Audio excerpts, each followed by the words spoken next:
लकड़ी का शौचालय। नीता और रमेश मुजफ्फरपुर के पास बसे गांव में एक छोटा सा चाय का खोखा चलाते थे। रोजाना की जो भी कमाई होती थी उसी से नीता और रमेश अपना और परिवार का गुजर बसर करते थे। परिवार में नीता की ननद और 2 बच्चे थे। रमेश कहता, ये लो भैया जी आपकी चाय। दूसरा आदमी कहता, रमेश भाई जरा एक चाय और मट्ठी देना।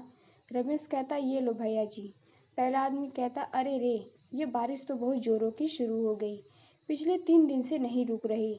दूसरा आदमी कहता, हम तो सोच रहे हैं कि कल सुबह ही यह गांव छोड़कर शहर चले जाएं। भैया कोई भरोसा नहीं है कि कब क्या मुसीबत आ जाए, समझ रहे हैं। गांव में सब लोग आपस में ऐसे ही बातें कर रहे हैं। नीता का मन इन सब बातों से सुनकर घबरा रहा था। उसे बाढ़ में होने वाली समस्याओं की बहुत फिक्र हो रही थी। इसी कारण नीता को रात में नींद नहीं आ रही थी। आधी रात के वक्त अचानक गांव वालों ने शोर मचा दिया, जिसे सुनकर नीता घबरा गई। तभी पड़ोसी श्याम और उसकी पत्नी सामान सिर पर लादकर जा रहे थे। नीता कहती, क्या हुआ श्याम भैया, आप सभी सामान लेकर कहाँ जा रहे हो? ये सब गांव वाले कहाँ जा रहे हैं? श्याम कहता, नीता भाभी, नदी में पानी का स्तर बढ़ गया है। चेतावनी मिली है कि हमें इस इलाके को जल्द से जल्द खाली करना होगा। नीता जल्दी से रमेश को उठाती है, पर तब तक बहुत देर हो चुकी थी। नदी का पानी गांव में फैल चुका था। पूरा गांव बाढ़ की चपेट में आ चुका था। लोगों के घर उस बाढ़ में डूब रहे थे। कुछ ही देर में सब तबाह हो गया। नीता कहती, हे भगवान, अब क्या होगा? हम इस बाढ़ के पानी से कैसे बचेंगे? बंटी, पिंकी जल्दी उठो, हमें यहाँ से जाना होगा। माला, नीता की ननद, कहती, भाभी ये सब क्या हो रहा है? बाढ़ में हमारा पूरा घर डूब गया। उमेश कहता, माला, नीता, तुम दोनों जल्दी जल्दी सामान उठाओ, हमें यहाँ से दूसरी जगह जाना होगा। जिसके हाथ में जो सामान आया उसने उठा लिया। पानी का स्तर लोगों के सीने तक पहुँच गया। चलते चलते रमेश नीता दोनों बहुत थक गए, उनकी जान पर बनी हुई थी। रमेश ने बेटे को कंधे पर बैठा रखा था। बहुत दूर तक चलने के बाद भी उन सबको कहीं कोई शौचालय नहीं मिल रहा था।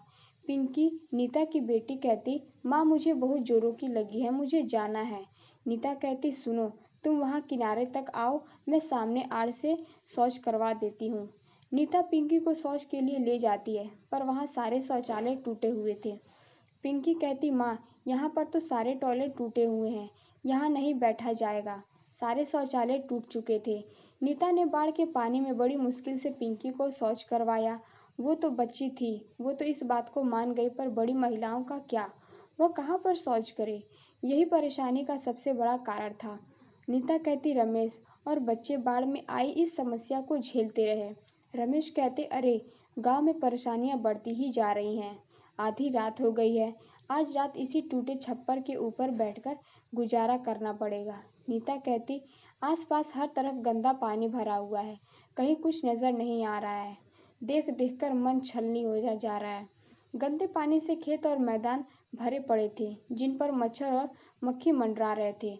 गंदे पानी में सांप, बिच्छू, कीड़े मकोड़े के काटने का डर बना रहता था। फिर भी बेचारे गांव वाले इन सब मुसीबतों के बीच सोने की कोशिश कर रहे थे।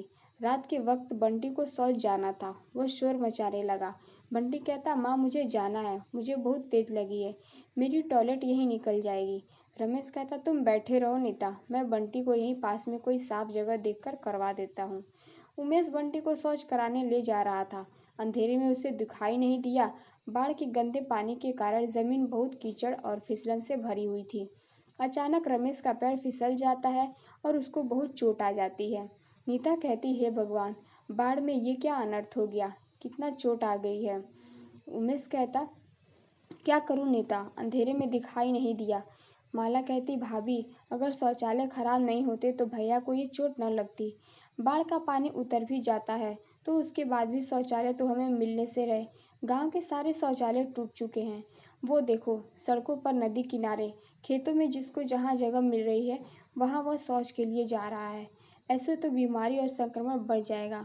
हमें कुछ तो करना ही होगा भाभी। हम औरतों के लिए तो ये बहुत परेशानी का कारण है।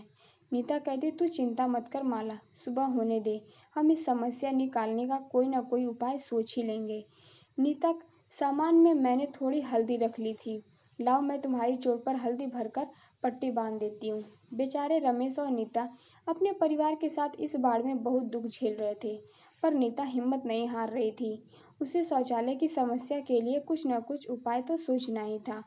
अगले दिन नीता सुबह उठी और बाढ़ में टूटे हुए पेड़ों की लकड़ियों को काटने लगी। गांव की औरत ने कहा, नीता, तुम क्या कर रही हो? नीता कहती, भाभी, तुम्हें तो पता ही है, बाढ़ में हमारे गांव के सारे शौचालय टूट चुके हैं। बंटी के बापू के पैर में चोट लग गई है। हम महिलाओं को भी खुले में शौच करने में कितनी दिक्कत आ रही है।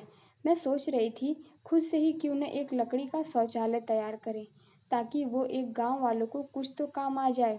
औरत कहती, हाँ नीता, यह बात हमारे दिमाग में क्यों नहीं आई? मेरी बहू गर्भवती है, उसे तो बार बार शौच जाने की ज़रूरत होती है। वह इस बाढ़ से बहुत परेशान हो रही है। अगर ये लकड़ी का शौचालय बन जाए तो हमारे दिन कितने आराम से निकल जाएंगे।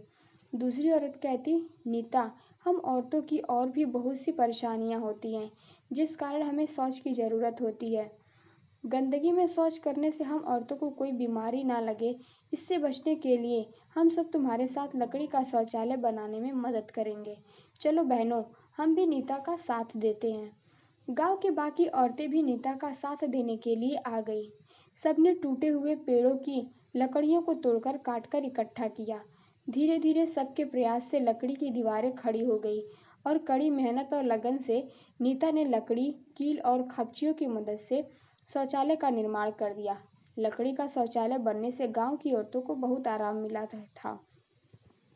सरपंच कहते, नीता, तुम्हारे प्रयास को देखकर हमने सोचा है कि हम और भी लकड़ी का शौचालय निर्मित करवाएं, जिसकी सारी जिम्मेदारियां मैं तुम्हें और रमेश को देता हूं। अगले कुछ ही दिनों में हम इस गांव में लकड़ी के और भी शौचालय बनवा दें। धीरे धीरे सब कुछ ठीक हो जाता है और गांव में अब लकड़ी के शौचालय बन चुके थे, जिसकी पहल नीता ने की थी। अगर नीता जैसी हिम्मत हर व्यक्ति में आ जाए तो वो किसी भी परेशानी का सामना आसानी से कर सकता है। यह बात नीता ने साबित कर दी थी। तो दोस्तों, कैसी लगी कहानी कमेंट बॉक्स में ज़रूर बताएं। चैनल पर नए हैं तो चैनल को लाइक, सब्सक्राइब एंड शेयर ज़रूर करें।